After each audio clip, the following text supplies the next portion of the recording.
We're back. This week's All Top 10, the top 10 biggest headlines capturing our attention. Or, I don't know, we're calling it Maybe just what we could find. maybe just what we could find this week. It's a little bit slow, so big is subjective, but we'll roll with it anyway. What do you have? Well, I'm going to start with the fact that it is the 15-year anniversary of the movie of my life, Bring It On. There's a quote in the movie that I feel like was written for me where he says to her, "It's only cheerleading," and she says, "I am cheerleading," and it just strikes a chord every time with me because that was me in high school, and that can only be illustrated by a story of my brother calling me one day and saying, "Hey, have you seen that movie Bring It On?" And I said, "Yeah, I own it," and he goes, "Yeah, do you like it?" And I said, "Yeah, I own it." And he goes, "It's pretty funny, huh?" I own it. And if there's anyone that knows what a cheerleading tool I was in high school, it's my brother. So I don't know. It should be no secret to anyone out there that knows me that I liked cheerleading.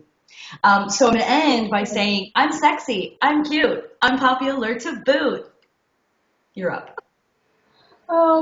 I like this new trend. The previous weeks have had you singing at random on it. If we're going to cheer at random, I say go for it. If you can create a cheer to dig this guy out of the massive hole he's in, then I would like to see it. So I'm sure this is not breaking news to anybody because we've all seen it. So the Ashley Madison scandal continues by a massively kind of encoded list of all the who's who on it. And guess who's on it? Ultra-conservative family values advocate Josh Duggar. I'm so shocked. Danny, I'm really, really, really shocked. I know. It's really, I thought he was such a stand-up good guy. I just believe that everything I see on TV must be accurate. So he must be the upstanding guy he is. Yeah, so that's bad. And I'm not sure how he's going to dig himself out of this hole. Okay, I got it for you. Okay, you ready? I'm ready for the cheer. Well, those guys like to cheat. This guy likes to eat. So I'm going to move on to Jared from Subway. We've been hearing about this guy for a couple weeks, and on a morning show out of Atlanta this morning, I heard them talking about popular Halloween costumes and saying the number one costume this year has got to be Jared. And I'm thinking, well, what do you wear to be Jared? But I guess it doesn't really matter as long as you whip out your 6 foot. I can't even speak. I can't do it. Foot long. Where did the 6 come from? Foot long. Okay. Oh, I love it. He was going to whip out a 6-inch sub. That's amazing. You started to give him credit with a foot long and ended with a 6-inch. I don't even know how to go from there, but I do want to talk about the Stars. I actually don't want to talk about Dancing with the Stars because I don't watch it generally, but I do like to see who they've brought out, what other B, C, D, E through Z actors and personalities they've dug up to be on the show, because I'm like, are we running out by now? But they haven't, because Bindi Irwin is now old enough to be on the show. She's 16 and she's the daughter of the late great crocodile hunter Steve Irwin, who I love so much. And I just am just picturing the barrage of ridiculous, like, jungle themed, like Tarzan dances and like the stupid intro montages that are just going to come from the fact that, as you saw, she's more frightened of dancing than she is of crocodile handling. So imagine. Graphics gold right there. Editing gold. Now wait, before you move on to the second person, I have a cheer. Oh, you do? Okay. Well, she's the crocodile chick, and this guy only sits. That one's weak, but it works. It does work. And it actually gives him only the intro. They're just as fitting as an intro as he needs. So the other guy that they announced is the jockey that's the Triple Crown winner. I don't know his name. Because, quite frankly, he's not a star. He's not a star. In the race. I have a feeling that Dancing with the Stars was putting together their list, and they got to a point that we did this week. They're like, let's just pick one more. I don't know what else to. How about that guy and the horse? The horse? Not the horse himself. The guy on the horse. Talking horse. Now that would be good TV. A talking horse. That I would watch. It sounds familiar. Well, also on that same morning show that I heard them talking about Halloween costumes, I also heard them talking about the story that is rocking the United States and England, rocking the teenage world because of the horror. 1D is on hiatus, which in my mind really means they're going their 4 directions. Thanks for that, Ash.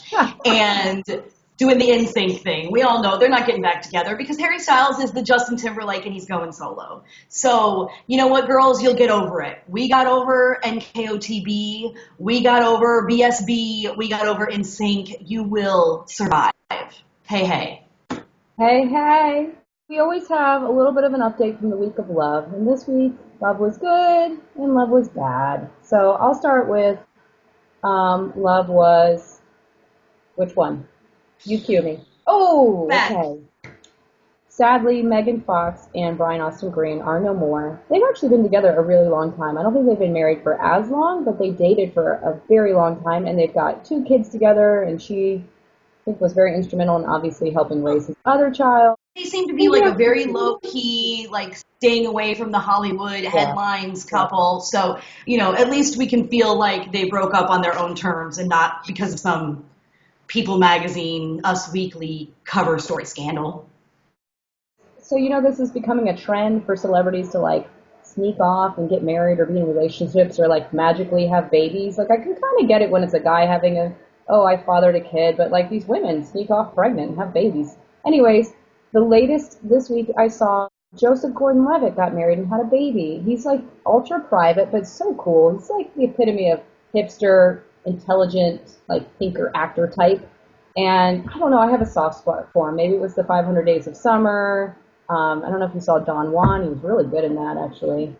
I just think he's really cool, and he did what you would think he would do, which is to go find some, like, uber intellectual person that has nothing to do with the industry, secretly date her, marry her, and have a baby. And I say, awesome. I bet it lasts longer than every other breakup we've reported. Well, moving on to a breakup, but not of the relationship kind.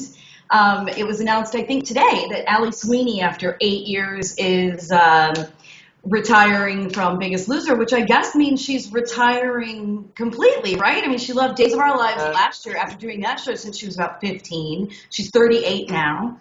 Now she is also leaving The Biggest Loser. So, I don't know. I guess she's just going to be a stay-at-home mom, and she's, like, fully retiring. That's my guess. I don't know. I mean, we'll miss her. I am a huge fan of the Sammy Brady, and at least I got to see her on Biggest Loser, but now she gone. The person that won't be taking her job because she just got a new job, talk to me about what you saw about The View, the ever-changing View cast.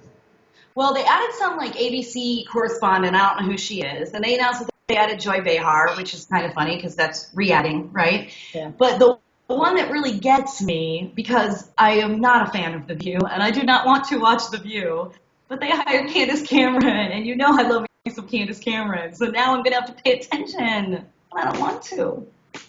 I think my only hope here is that they don't just try and make her fit the, like, Elizabeth Hasselhoff typecast. Like, we need someone who's, like, sweet, blonde, conservative, like, very Republican mom type. Yeah, to sit here and fill that role, because we're kind of lacking that right now, so you look like you would do.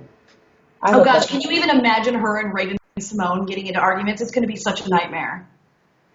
Meanwhile, I'm just like, wow, the shows of youth done good. Look at all these people growing up to be, like, thought leaders, like Raven-Symoné and Candace, because I'm going to tune in because I care about what you think about world issues. I just really want Candace Cameron to focus on Full House and also to express complete and utter repulsion at who was cast to play her in the unauthorized Full House movie.